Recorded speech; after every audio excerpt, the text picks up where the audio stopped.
Welcome back. We're with Mr. Cornel Perera, a business tycoon, an entrepreneur, a man who introduced several new business ventures to the island nation. The supermarket concept was yours. In fact, they say the first supermarket in Sri Lanka was Cornel's. Yeah. And then I have a list of other companies that you introduced to Sri Lanka, introducing TV with Japanese grant, 1977 to 1979, and the Sri Jawadhanapura Hospital, Royal Colombo Golf Club, Warner's Reef Hotel, Brandex, Gathadasa Stadium, Ketharama, and Air Lanka traffic rights to Saudi Arabia. I'd like to talk about that. And among others, we have the Milko, National Milk Board, which was smoothly transferred to company structure. That was the first experimental thing. Right. On a company basis of some of the state organizations. Right. And also you have a list of other ventures, among which I'd like to start off with Hilton Colombo. Yes. The biggest controversy, I suppose, in your career, in the span of business, so many court cases, so much of controversy surrounding ownership, rights. But in 1977, when the government wanted an international hotel chain to come to Sri Lanka, you worked to deliver Hilton to Sri Lanka. Let's start off there. Oh yes, that's when, as I mentioned earlier, 78, when the economy was opened up and the presidential system was introduced, because the presidential system was absolutely necessary. Because if otherwise, these two parties, families, one says this is good, the other one opposes, things didn't move. And he understood and conceived the presidential system. That enabled him to open up the economy, and that exposed us to the developed world. And one of the earliest things that was necessary was television. Why? Television was no luxury. Television is the one that motivates people in the free market economy. That's a system. When people see, they desire. They get motivated. They says, what about rice cooker for us also? Why don't we get one? Then that makes them work harder. They have a target.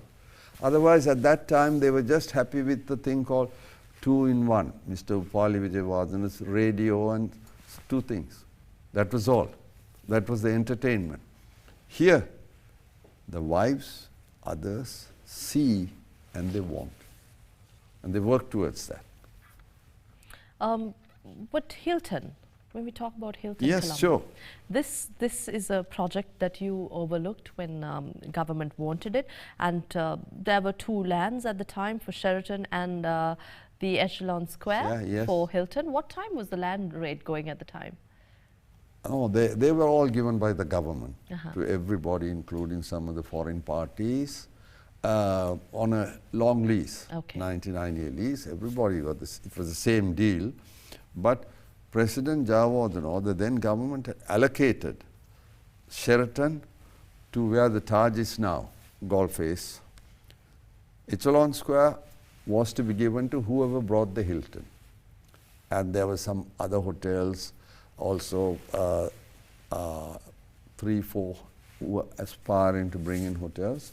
But Sheraton was the front runner because they're backed by John Keel's. They had the land, that was the biggest size piece of land. Echelon Square was for whoever brought the Hilton. And you brought Hilton? Yeah, there were 29 aspirants. It didn't happen like that. And Hilton chose me as the partner.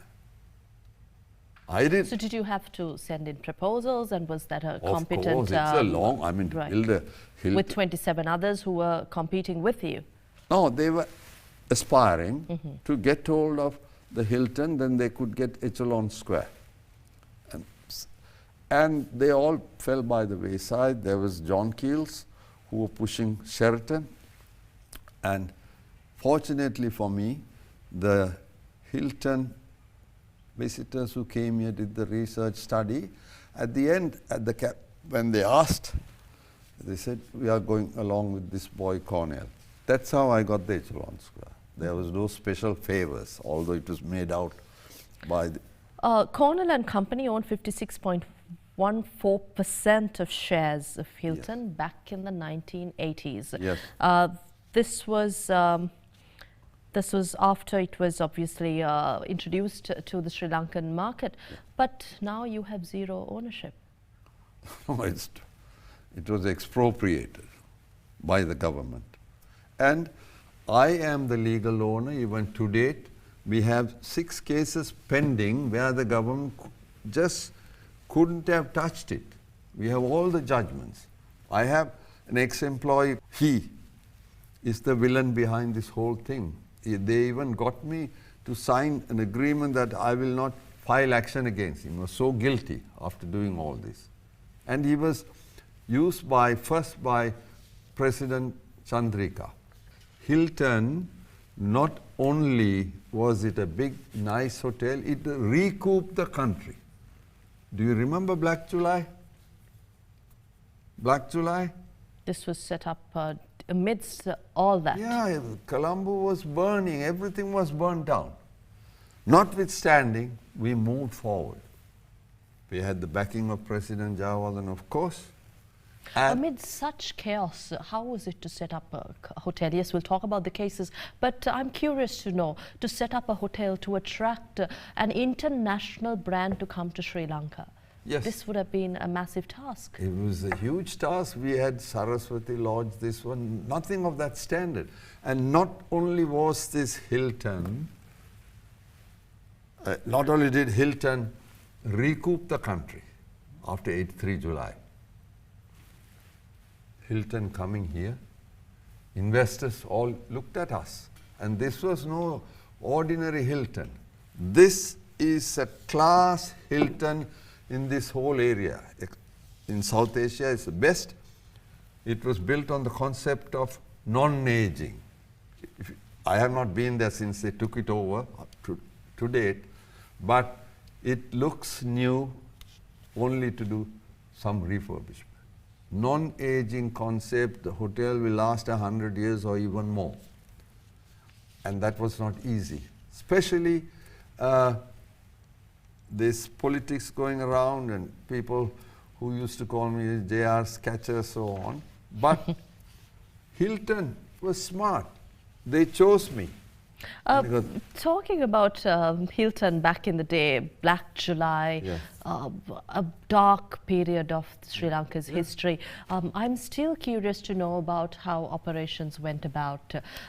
You were successful in attracting an investor during a difficult time. Of course, you started off during the 1977 July period. That's when right. the Sri Lankan economy opened up. But this completed. The completion of the construction and its delivery took 7.5 years, if I'm not mistaken. It was delivered fast, but we have this company process, procedures, Right. so on. And then in the midst of it, we had Black July happen. Right. So it was suspended for a little while, but it was But built to fast. keep an investor with you and to keep the investor believing in Sri Lanka, Yes. and also to attract foreign tourists and businesses who would actually come and embrace a global brand in a troubled country during a troubled state. Yes.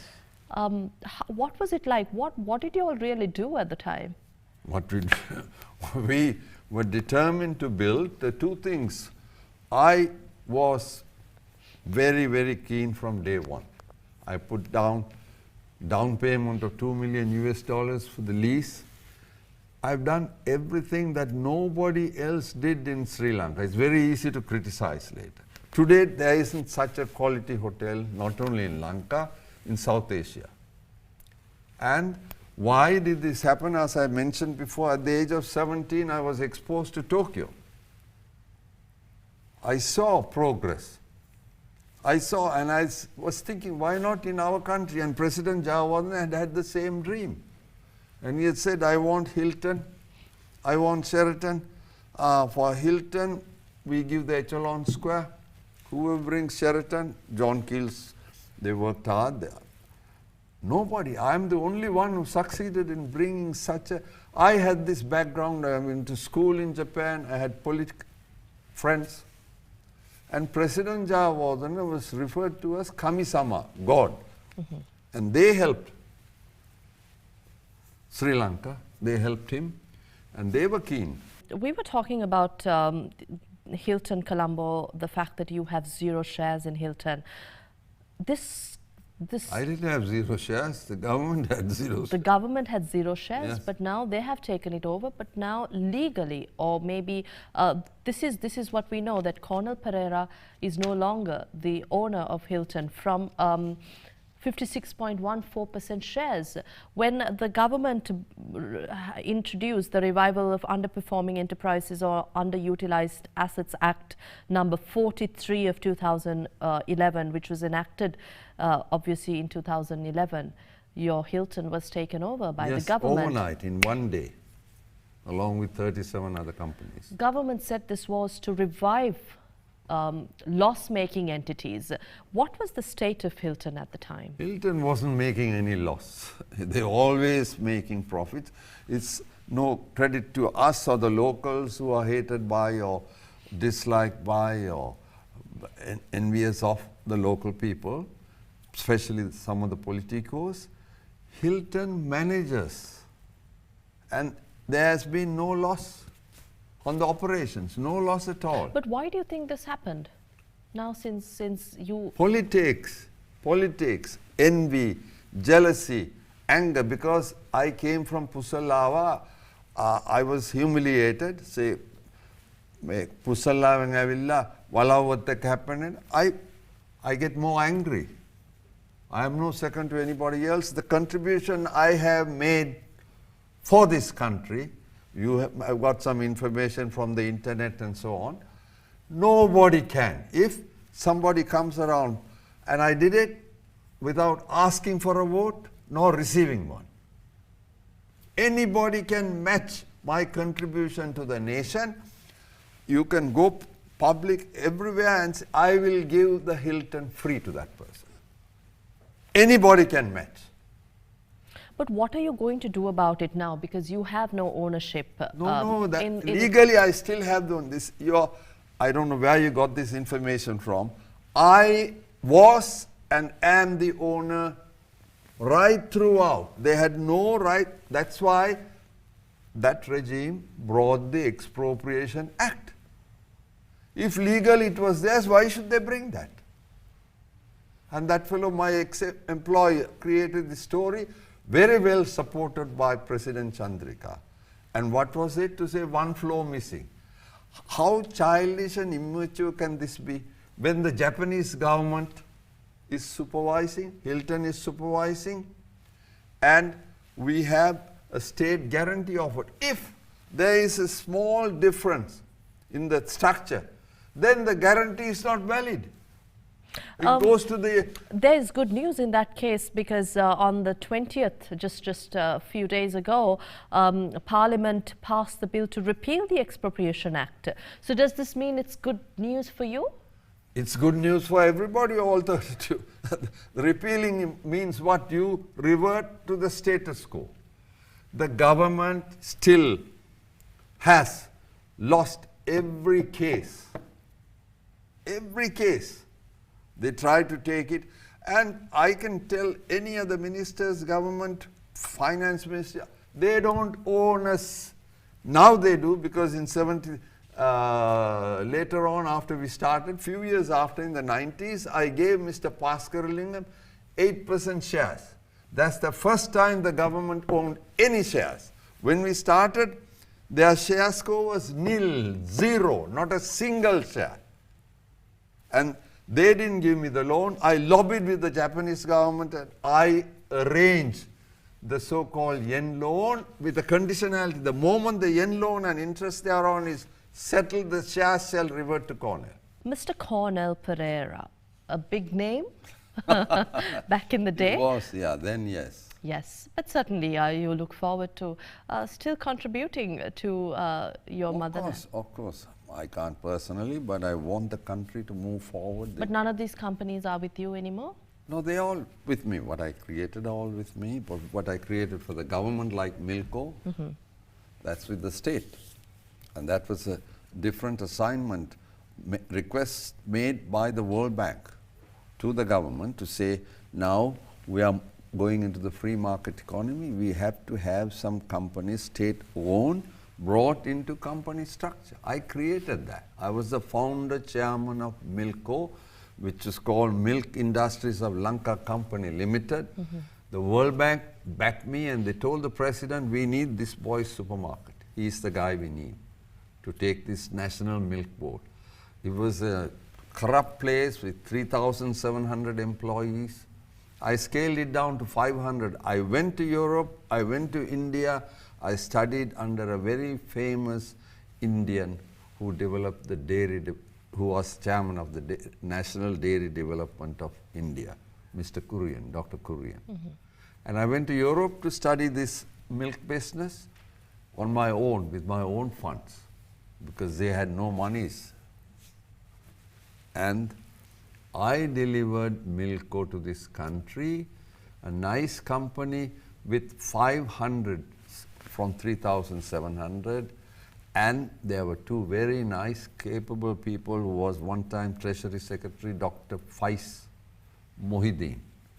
Another very nice gentleman who was devoted, Dr. Shaktivel, who used to work with Mr. Tondaman, who also I consider a doer. He was a doer. And I got nothing in return for that, nor did I expect anything. But from the time after 94, I mentioned very specifically that new regime was harassing me, wanting to deprive me of the ownership. And anybody who listens to this program, you know, in business, once share certificates are issued, whether the money is drug money, political money, it doesn't matter. You are the owner, the share certificates. I have those share certificates which I gave the state. Now they'll come back to me. They should come back to me. In any case, this last government, unfortunately, did not give the Hilton that I owned. I have always owned. They assume they owned it. That is because during the 94 change, the head of the regime had connived with my ex-employee who was such a crook, realized that this man, before we were through a mutual party called to meet, shake hands, and then the only thing he wanted was for me to sign an agreement where I say we will never file action against you. You can't do this in the law. I knew that, but I did it because he was advised by lawyers, and he had some friends in the UNP who were also crooks. Talking about the share certificate and also the Expropriation Act being repealed in Parliament, you said it's certainly good news. It's good news, not just for me and not just for the 37 companies that were taken over overnight. Let's talk about you. Yeah. About what would be your next step? My next step, I started with my classmate friend, an eminent lawyer, very honorable person, Mr. Faiz Mustafa. He wrote letters both to the President and the Prime Minister, giving an indication, if you don't do this, we are going to court. And we went to court. The government would be in deep trouble because today the judiciary is much cleaner than ever it was. It became horrible in 94 and went on like that. But today you can see in the papers, because technology is advanced so much, it's easy for the judiciary to do the right thing. No pressure from politicians. You can't, because two things have advanced a lot for this country. One is technology. Technology advanced so much, by so many fold. And of course, drugs. They are coming in large quantities. They get sideline it, and then they're talking about the ISIS and ISL, which our forces have done a good job. But behind that is also drugs. During that period, all our government authorities checking, excise department has caught 46 companies, hotels. Why? Drinking beer, drinking some. They could have done the other thing. Look for drugs. They also could have contributed.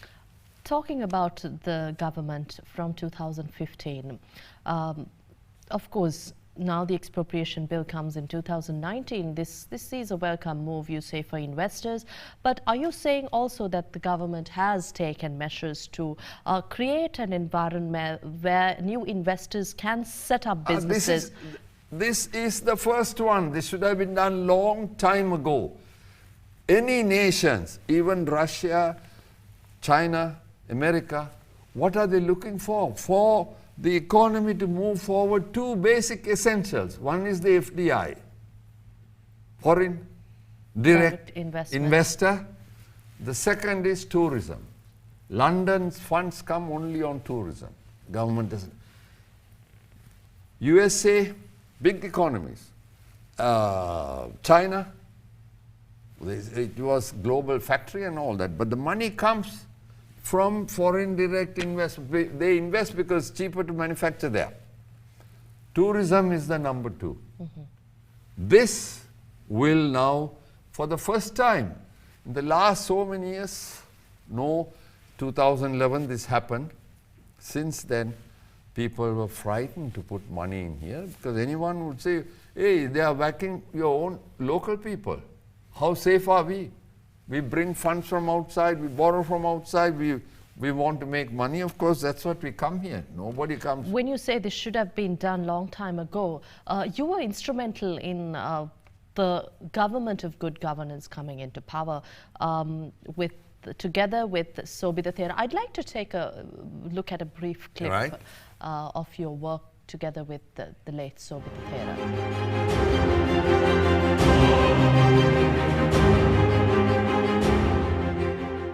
Right, so we were... Yeah, the Sobhita Thera, this government, the good governance government, was brought in thanks to what Sobhita Thera did. There was no political heroes then because the UNP can't win, other party can't win.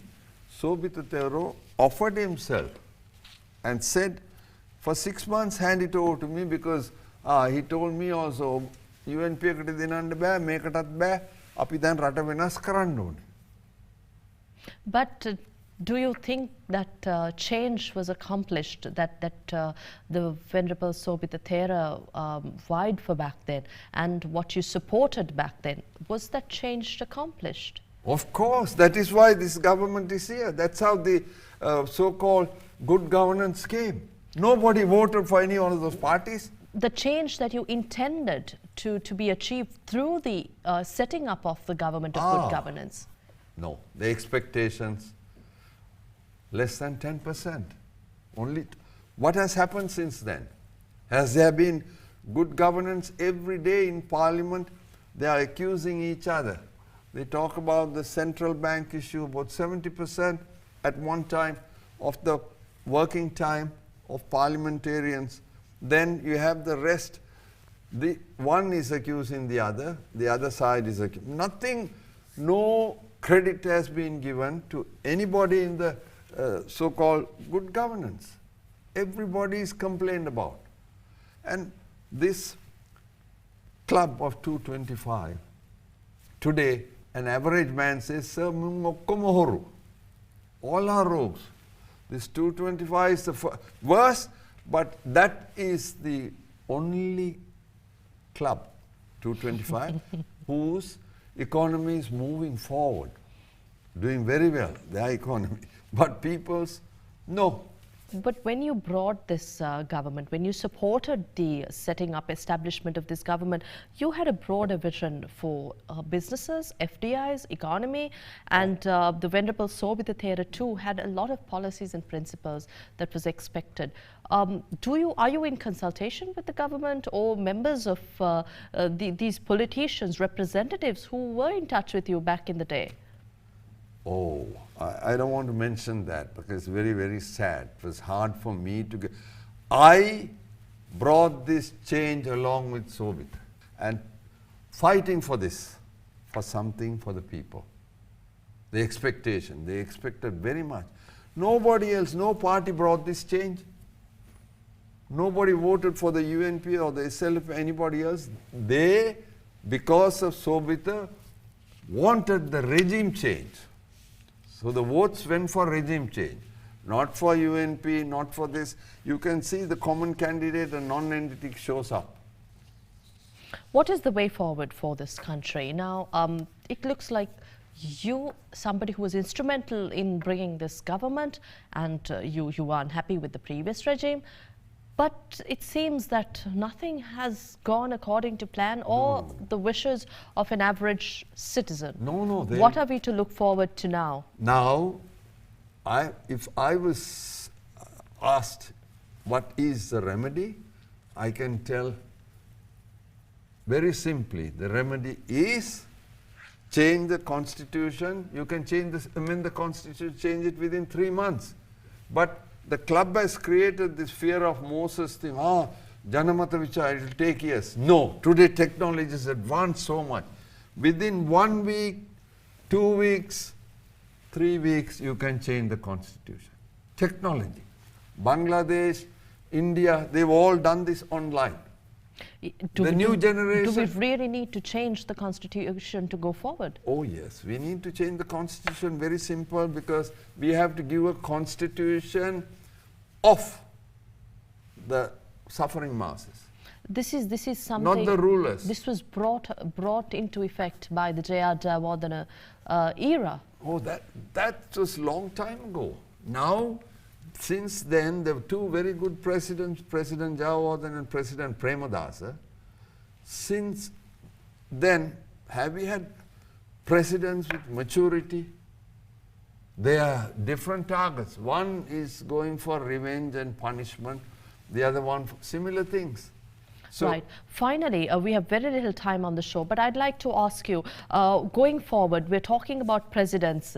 Who do you think, in your opinion, I don't want names, but yes, what kind of personality does Sri Lanka want to be the head of state, the executive of the country, taking decisions, being the leader of our nation?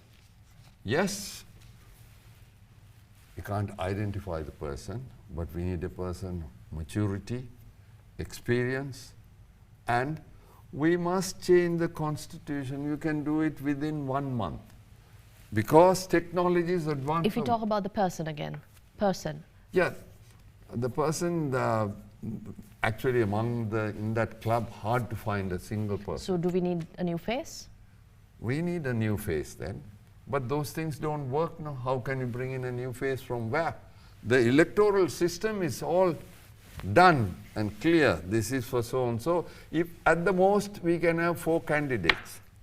One from definitely the JVP, one UNP backed, one backed by the SLPP, Mr. Rajapaksa's, whoever he nominates. And President has made it clear that he will contest, or somebody from the Sri Lanka Freedom Party. I think in that case, we'll have to wait and see. Wait and see, yes. Thank you very much for your time here at Hyde Park, Mr. Cornel Perera. It was indeed an honor to have you here.